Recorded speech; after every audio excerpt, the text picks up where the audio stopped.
नमस्कार, मैं doctor Rajpal Singh Shekhawat, assistant professor Hindi. पिछले वीडियोज़ में हमने हिंदी भाषा के विविध रूपों के अंतर्गत बोलचाल की भाषा, राजभाषा, राष्ट्रभाषा और रचनात्मक भाषा का अध्ययन किया था। आज हम संपर्क भाषा हिंदी पर चर्चा करेंगे।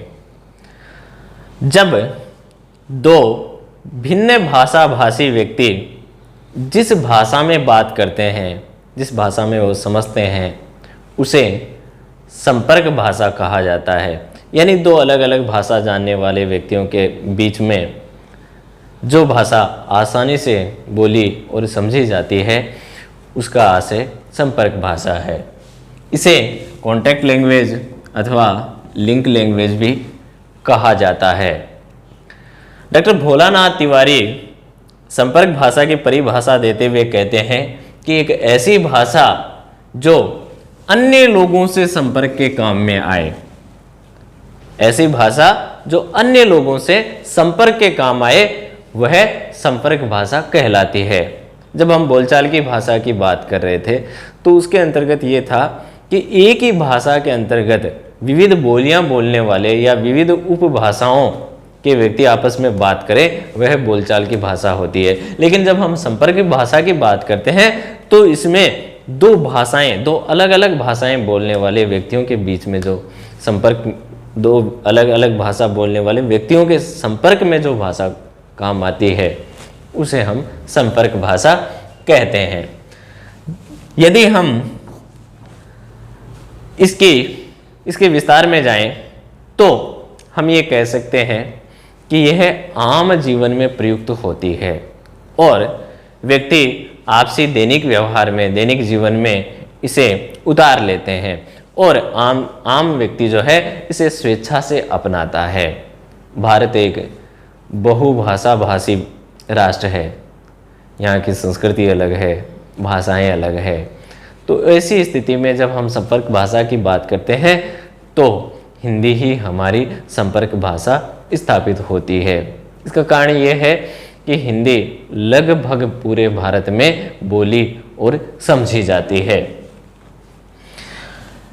संपर्क भाषा के प्रचार प्रसार में पारिभाषिक शब्दावली का भी बहुत बड़ा योगदान है। पारिभाषिक शब्दावली यानी ज्ञान और विज्ञान की वो भाषा, कार्यालय उपयोग की वो भाषा जिसमें अंग्रेजी के शब्द हैं लेकिन हमने उनके समानार्थी हिंदी शब्द विकसित कर लिए हैं। तो पारिभाषिक शब्दावली के कारण भी संपर्क भाषा हिंदी का प्रचार प्रसार बढ़ा है। वो ज्ञान विज्ञान की भाषा, प्रशासन की भाषा बनी है। सिनेमा और दूरदर्शन, सिनेमा और दूरदर्शन, फिल्मों और टेलीविज़न ने भी जो है हिंदी को संपर्क भाषा बनाने में बहुत योगदान दिया है। कुछ वर्षों पहले तक सारे जो टेलीविज़न के जो सारे चैनल थे वह हिंदी भाषा में ही थे और भारतीय जो फिल्में हैं, हिंदी का जो सिनेमा है, लोकप्रिय सिनेमा है, वो फिल्में अधिकतर बॉलीवुड की फिल्में हिंदी में बनती है। इसके कारण भी हिंदी का प्रचार बढ़ा है, हिंदी का प्रसार बढ़ा है और उसने हिंदी को संपर्क भाषा बनाने में महत्वपूर्ण योगदान दिया है। संविधान का अनुच्छेद 351 यह अप्रत्यक्ष रूप से, प्रत्यक्ष रूप में तो नहीं लेकिन अप्रत्यक्ष रूप में हिंदी को संपर्क भाषा घोषित करता है। कैसे?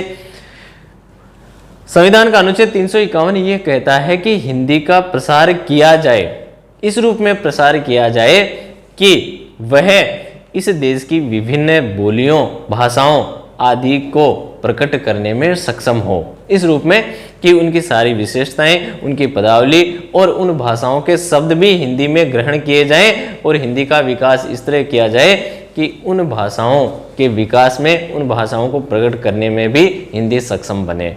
इस तरह अनुच्छेद 351 अप्रत्यक्ष रूप से हिंदी को जो है संपर्क भाषा बनाने में मदद करता है और ताकि हिंदी जो है हमारी उस सांस्कृतिक, सामाजिक संस्कृति की अभिव्यक्ति का माध्यम बन सके।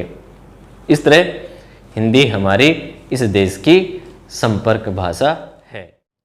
इस कड़ी में हिंदी के संचार भाषा के रूप का अध्ययन करेंगे। संचार शब्द अंग्रेजी के कम्युनिकेशन का समानार्थी है और कम्युनिकेशन शब्द की उत्पत्ति लैटिन भाषा के कम्युनिस से हुई है, जिसका अर्थ होता है किसी वस्तु या विषय को दूसरों तक साझा करना, दूसरों तक पहुंचाना। इस तरह कम्युनिकेशन की प्रक्रिया अथवा संचार प्रक्रिया का आशय ये हुआ कि किसी भाव, विचार अथवा जानकारी को हम दूसरों तक पहुंचाते हैं, और यही संचार की प्रक्रिया है। संचार के विभिन्न माध्यमों की बात करें तो संचार के विभिन्न माध्यम है समाचार पत्र, अखबार, पत्र पत्रिकाएं, पुस्तकें, रेडियो, टेलीविज़न, इंटरनेट, फिल्में, ये सभी संचार के विभिन्न माध्यमों के अंतर्गत आते हैं, जिसमें प्रिंट और इलेक्ट्रॉनिक मीडिया के साधन सम्मिलित है। तो इन माध्यमों के रूप में हिंदी जो है संचार भाषा के रूप में सामने आई है। आज़ादी के बाद हिंदी को संचार भाषा बनाने में पहला जो प्रयास हुआ वो 1954 में हिंदुस्तान नामक समाचार एजेंसी ने किया। समाचार एजेंसियां वो होती है जो विभिन्न समाचार पत्रों अथवा मीडिया के अन्य माध्यमों, संचार के अन्य माध्यमों तक समाचार पहुंचाती है। किसी एक भी मीडिया घराने के लिए या किसी व्यावसायिक जो है समूह के लिए संभव नहीं हो पाता, अखबार समूह के लिए संभव नहीं हो पाता कि वह पूरे देश में अपने पत्रकार नियुक्त करें। तो इसके लिए वो समाचार एजेंसियों की, समाचार समितियों की सहायता लेते हैं। समाचार समितियां समाचार इकट्ठे करती है और फिर अपने ग्राहक जो अखबार वगैरह होते हैं उन तक समाचार बेचती है या पहुंचाती है। तो 1954 तक जो विभिन्न समाचार एजेंसियां थी वो अंग्रेजी में ही समाचार विभिन्न माध्यमों तक पहुंचाया करती थी। लेकिन 1954 में हिंदुस्तान नामक जो समाचार समिति थी या न्यूज एजेंसी थी, उसने पहली बार जो है देवनागरी टेलीप्रिंटर का उपयोग किया। समाचार पहुंचाने के लिए देवनागरी टेलीप्रिंटर का प्रयोग किया। उससे पहले जो जितने भी टेलीप्रिंटर थे वो रोमन में थे, यानी उनके अंग्रेजी के माध्यम से ही वो समाचार पहुंचाया करती थी। इस कड़ी में दूसरा प्रयास 1965 में समाचार भारती नामक एजेंसी की स्थापना से हुआ।